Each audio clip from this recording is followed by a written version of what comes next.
Okay, we are back, algebra students.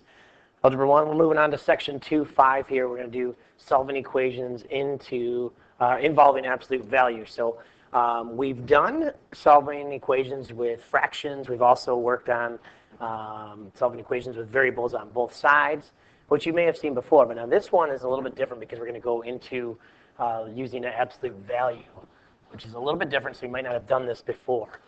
So we're going to do a couple different things. We're going to evaluate absolute value expressions. So remember, we're dealing with expressions there. And then we're going to actually solve the equations using absolute value. So a couple different steps, a couple different things we're going to do here. If we can remember what absolute value means, is basically how far a number is from 0. How far a number is from 0. On a number line, basically. So you're looking at a number line, how far, what is the distance from 0? And there's no positive or negative. Remember, distance can't be positive or negative. The distance from Marine City, Algonac is 8 miles. The distance from Algonac to Marine City is not negative 8 miles, it's still 8 miles. So distance can't be negative. So think about that from a number line perspective, the distance from 0. So the absolute value of, say, 4 is 4, because it's 4 spots from 0. And the absolute value of negative 4 would also be 4, because it's 4 spots from 0 going the opposite direction. Okay? So when we talk about these, and if we don't remember what the sign for absolute value is, remember it's these two straight bars like this. They kind of, they look like brackets. They serve like parentheses. They act like parentheses. You got to do the work in there first. But that's the absolute value sign. Just whatever is in there is the distance from 0. So make it positive. So substitute the given value when you evaluate an expression. So just like the other evaluations, we're going to substitute a number in for a variable. And then we're going to evaluate using order of operations. And again, I just pointed that out, that we're going to use the absolute value first, because the absolute value sign is going to act like parentheses.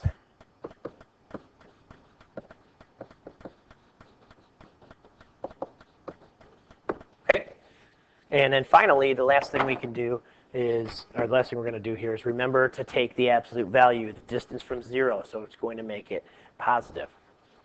Okay, so let's take a look at this practice problem down below. We're evaluating 23 minus the absolute value of 3 minus 4x equals -2. So we know that we're going to substitute this in for this x. And so we're just going to do some math and evaluate. So when we're evaluating here, everything can come down that we're not dealing with.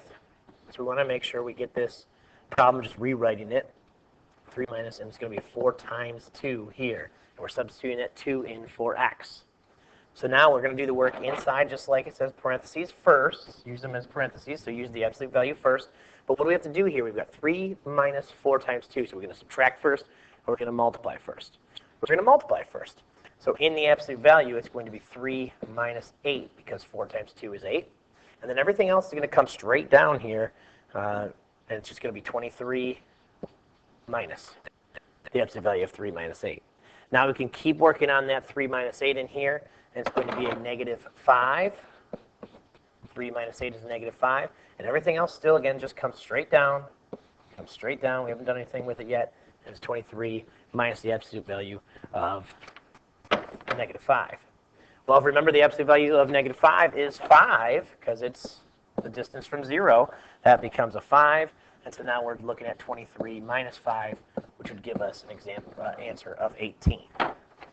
Okay, so that's evaluating.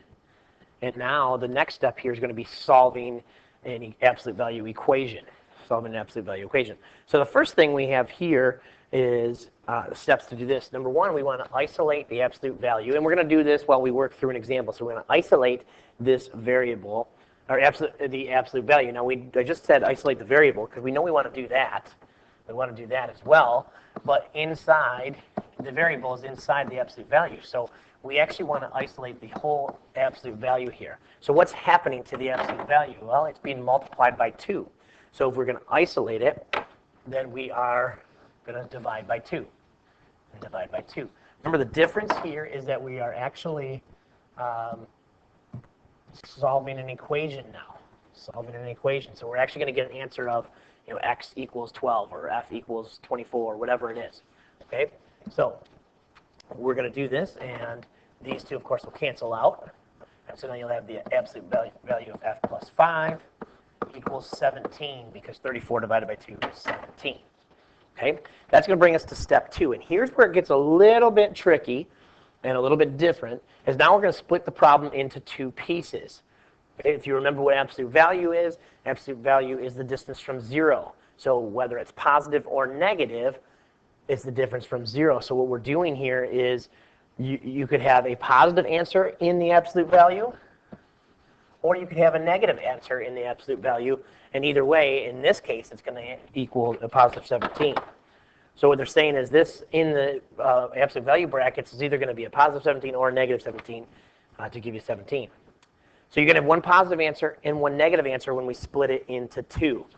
So what we're going to do here is when we split, we're going to split this into 2 problems. And the first side, we're going to have, we're going to take the absolute value brackets off now and say f plus 5 equals 17, or a positive 17. And on the other side, we're going to do the same thing, f plus 5, but we're going to make it equal to a negative 17. Because remember, you could have 2 answers that equal 17 because of the absolute value. So we're splitting it into 2 problems. That's where it gets a little bit different than what you've seen before. And now we're going to go ahead and solve that. Each problem. So I'm going to subtract 5 from each side. And I'm going to get f equals 12 on the left side problem. And on the right side, if I subtract 5, then I'm going to get f equals a negative 22. Negative 17 minus 5 is negative 22. And so we have 2 different answers, and that's fine. And probably 98% of the time, you're going to have 2 answers when you're solving an equation with absolute values. There are some exceptions to the rule. If you get something that doesn't make sense or a no solution, which we'll talk about. But 98% of the time, you're going to get 2 answers. So if it doesn't make sense, maybe it's a little different if you get an answer that doesn't make any sense. But in this case, and in most cases, 98% of the time, you're going to have an answer that has 2 answers. So then when we finally think we're going to do is we're going to write it in set notation. So in this case, we go negative 22, comma, 12 in this example. Okay? So let's do a couple more practice problems on that. We already did practice 1 right there. Let's go to practice number 2. Practice problem number 2. Okay? So the idea is to isolate the absolute value first. So we have to look, is the absolute value all by itself on one side of the equal sign or not? In this case, no, it's not, because we have this 5 sitting here. So I'm going to isolate it by adding 5 to each side. Okay? And now I'm just going to rewrite the problem, bringing that absolute value down, y plus 2. These, of course, canceled out. And keep it in that absolute value sign, equals a positive 4. All right, I'm just going to get rid of this here, I think. Do I do that?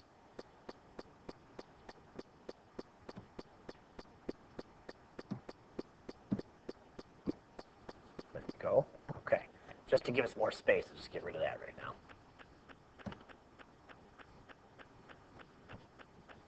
Okay. So now I have this, and this is where we're going to break it into 2 problems, right? You've got an absolute value of y plus 2 equals 4, and then you're going to have the absolute value of y plus 2 equals negative 4. And so now we're just going to solve the problems here. So, oh, I'm sorry, my bad there. It's where we actually drop the y plus 2, the absolute values here. So it's y plus 2 equals 4, and then we have a y plus 2 equals negative 4. So 2 separate problems, and we drop the absolute value brackets. Now we can go ahead and solve those. Subtract 2 in both cases, and now we've got a y equals 2 on the left-hand side and a y equals a negative 6 on the right-hand side. So then our answer here, of course, in bracket notation would be a negative 6, 2 in set notation. Okay? Now, if we're looking at what no solution means down here, no solution is when you can't take the absolute value of a number and get a negative answer. Okay? It's impossible to do. You can't do that.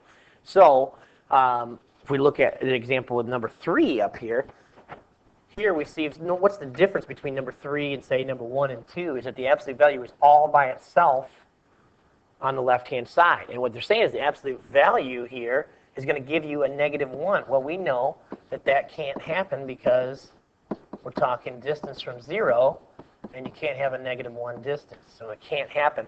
So in that case, our answer would be no solution. The difference, again, on number 1 is you're multiplying it by 2, and on number 2, you're subtracting it from 5. So you could get a negative answer here for number 2, but not necessarily number 3, because the absolute value is all by itself on the left-hand side. Okay? So there's some practice problems. Here's some word problems for you to look over, and we'll talk about these more in class tomorrow. So let's go right to the lesson summary here. What is the most important thing to remember when solving an absolute value equation? The key here is solving an absolute value equation. And it might be different for me than it is for you. I think I know what the most important thing is, but what is the most important thing to you? And then finally, we have an evaluate problem here. Just evaluating this expression, 3 times the absolute value of 2x plus 1 minus 8 when x is equal to negative 4. Okay? So that does it for lesson 2.5. And bring any questions, we'll work on those word problems as we move on here. And we'll see you next time.